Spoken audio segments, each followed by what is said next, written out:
What is going on, world? Welcome back once again. My name is Zach Novak and this is Zach Novak Plays Games. In today's video, well, we have something freaking awesome. The Bungie live stream ended up dropping and holy shit, it was mind-boggling. I myself was just blown away. Now, in this video, we have the vidoc that was available.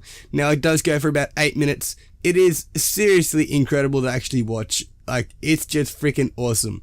So, I'm not going to keep babbling for too long because, yeah, I'm kind of stopping people from listening to the vidoc in itself. But, I did want to say, this is cool. Enjoy.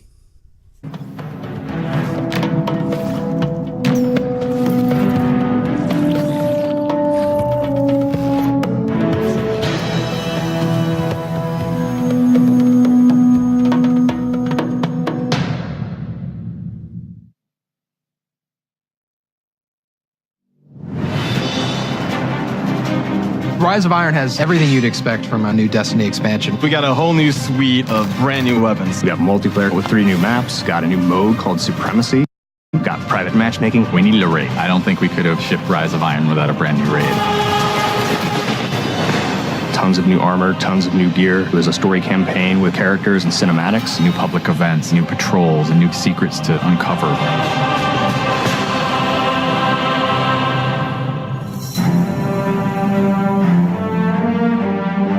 Rise of Iron's about looking at this story that's existed in the Destiny universe, this character, Lord Saladin. I am the lone sentry, and my watch is eternal. It's this journey to understand the past, what happened to these great heroes. The Iron Lords are gone, but our fight is far from over. And through that process, you're saving humanity, you're becoming an Iron Lord yourself, you're getting to wield a giant axe.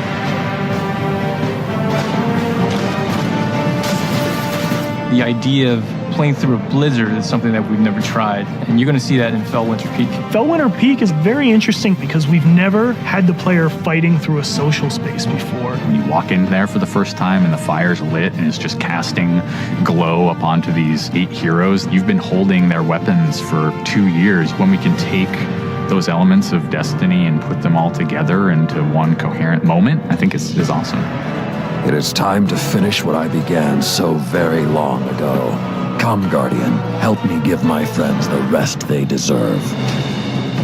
This is the Guardian's journey with Saladin. He's sending you out into kind of a land that's been forgotten in the Cosmodrome. You're going into Earth, but it's changed. It's actually expanded. You'll see the plague lands, post-apocalyptic sky, there's lava welling up from the ground. We know the Devils have been digging into the Cosmodrome for years. They've been looking for something. Well, what they found is SIVA. It is a nanotechnology that can be used to shape things, but they're not trying to use it to build. They're trying to use it to destroy. They've started mutating their bodies, turning themselves into giant monsters, transforming the landscape, even of the Cosmodrome, into this horrible, burning fortress world. Hell's loose in old Russia. Every second we stand here, SIVA's influence spreads and the Devil Splicers grow more powerful. Keep fighting, Guardian.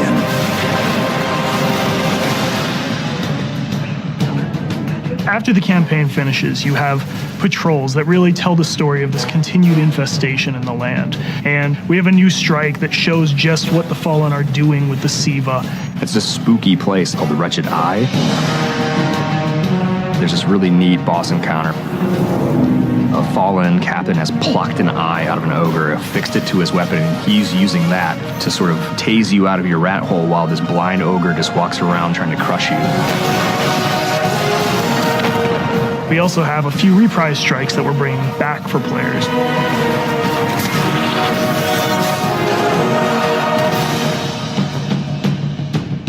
We very consciously set out to create a journey. There's this arc of claustrophobia, space inside the wall. And then you get on top of it, and it's sort of this amazing breath of fresh air. You get this vista from the Cosmodrome, it's lit on fire, and there's this death Zamboni who's just trying to crush your bones to dust. This giant machine with a ball arm, spikes on it. What does it mean in a raid when you've got to run? I actually want that tension to exist. There's something really emotionally powerful about going on a journey, reaching to the top of the mountain and then crashing back down, confined once again. I think players had a lot of fun when they played Court of Oryx on the Dreadnought, and so we wanted to create a similar type of experience in the Plague Lands, give it this different theme. You ready for this? Almost Thunderdome, Mad Max kind of feel, where you jump into the ring and the walls get closed off and then it's just fallen start pouring out. Here they come. And you get a giant flaming axe and you just start beating the crap out of guys.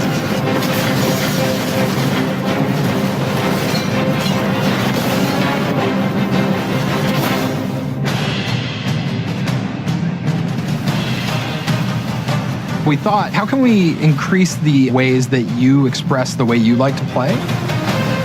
And what we came up with was putting different talents on the artifacts. The artifacts are these relics of the fallen Iron Lords. So you'll quest to earn one of those, and then your last step of that is taking that artifact to the statue of the fallen Iron Lord, fully empowering that for you to use as a player. Whether it's negating all the dot damage in the Crucible, or whether it's infinite sprint, or turning Fallen onto your side. Which is really, really cool, by the way. The artifacts that Tyra offers change every week. So there will always be something new and exciting for players following the campaign.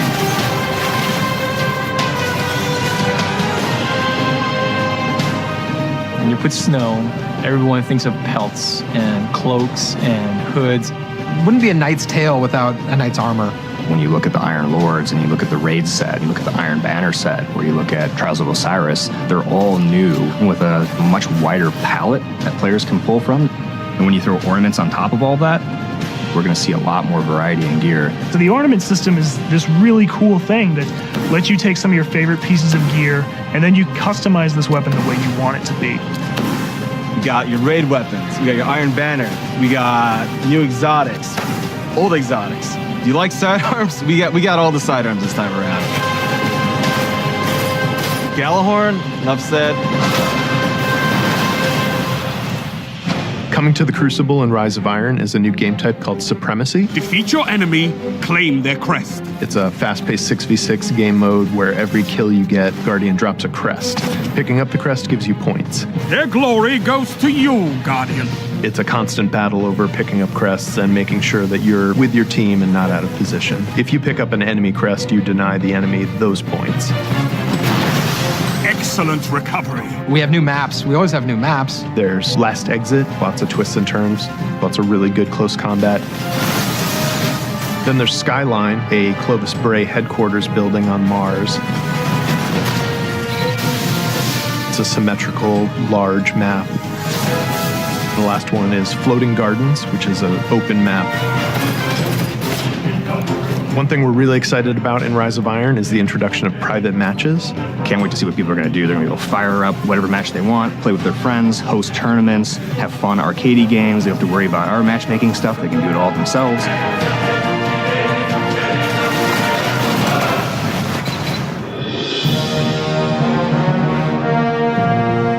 Sometimes when I play and I have headphones on and I'm in that world, I get little chills because it's not just the effects and the amazing graphics, it's the audio that helps reinforce the journey that you're going through. We really want Destiny to feel like it's a natural world that you inhabit, like it's a world that could exist, that does exist.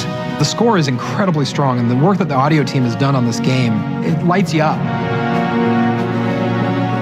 It becomes something bigger than just a mountain and just a fight. It becomes an experience, and you hopefully get lost in it.